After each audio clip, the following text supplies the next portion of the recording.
যে স্ত্রীর গায়ে কখনো নখের আঁচড় দেয়নি, যাকে কখনো কথার দ্বারা আঘাত করেনি, যাকে মন প্রাণ উজাড় করে ভালোবেসেছে, যার কথাতে বেকুবের মতো সরকারি চাকরি ছেড়ে দিয়েছে, সেই মনের মধ্যে ভালোবেসে যত্নে রাখা স্ত্রী বিশ্বাসঘাতকতা করে তার মনে ক্ষত করে তাকে ছেড়ে চলে গেল। হায়রে ছলনা, হায়রে বিশ্বাসঘাতকতা! এই ভণ্ডামির যুগে, ছাড়াছাড়ি সম্পর্কের যুগে, স্বার্থের যুগে এমন ভালো আর ভোলাবালা বেকুব প্রেমিক স্বামীও কি আছে? আসলেই খুবই আশ্চর্য। দীর্ঘ ৯ মাস ট্রেনিংয়ের পর ১ তারিখ তার চাকরিতে জয়েন করার কথা। তার এক বন্ধুর মাধ্যমে এক মেয়ে তার ফোন নম্বর জোগাড় করে, তারপর রেগুলার তাকে ফোন করে। ২ বছরের মধ্যে তাদের মধ্যে মনের বেশ টানটান সম্পর্ক তৈরি হয়। অবশ্য ছলনাময়ী ওই মেয়ের মনে এমন টানের সম্পর্ক হয় কিনা আল্লাহই জানে। যাই হোক, সরল সোজা প্রেমিক ছেলেটা সত্যিই গভীরভাবে ভালোবেসে ফেলে মেয়েটিকে। যেদিন সে চাকরিতে জয়েন করবে তার কিছু সময় আগে মেয়েটা এমন পাগলের মতো কাঁদতে থাকে যে ছেলেটা একদম অবাকই হয়ে যায়। কেননা তার প্রেমিকার অর্থাৎ প্রিয়ার চোখের পানি তাকে পাগল করে দেয়, খুবই কষ্ট দেয়। মেয়েটার কথা, তোমাকে ছেড়ে আমি কিছুতেই থাকতে পারবো না।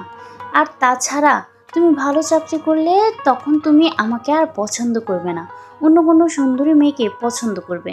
তুমি এখনই আমাকে বিয়ে করো। ছেলেটা বলে, বিয়ে করার কথা জানাজানি হলে তো আমার চাকরিটার সমস্যা হবে।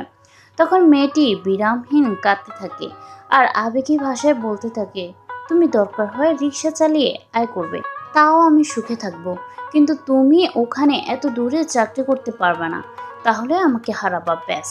পাগল প্রেমিক তার মনের মানুষের এমন ক্রন্দন আর আবেগী ভাষায় একদম ঠিক আপ্লুত হয়ে পড়ে। সে চাকরিতে জয়েন না করেই চলে আসে মেয়েটার কাছে আর তাকে বিয়ে করে। একটা সময় দেখা যায় সে ছোটখাটো একটা বেসরকারি চাকরি জোগাড় করে নেয়। কিছুদিন পর তার আহ্লাদী স্ত্রী বায়না ধরে সরকারি করবে সে নিজেই। স্বামীও তার প্রিয়তমার মনের ইচ্ছা পূরণ করার জন্য যথাসাধ্য চেষ্টা করে একটি ভালো চাকরি পাইয়ে দেয়।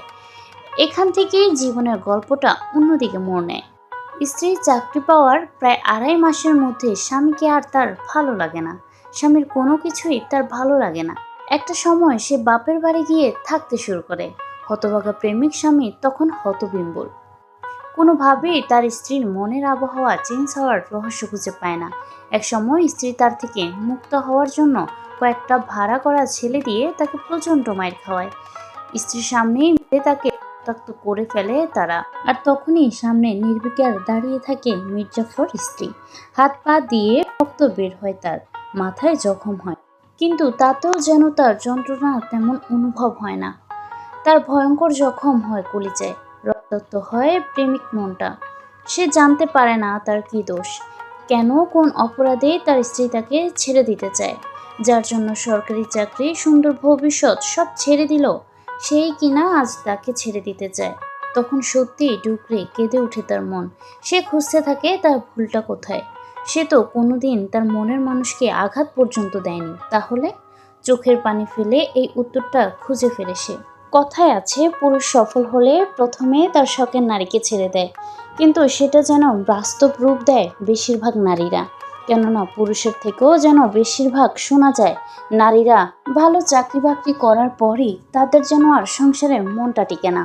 তখনই শুরু হয় নানা ঝামেলা, তখন যেন তার পুরুষকে অর্থাৎ তার স্বামীকে আর তাদের ভালো লাগে না।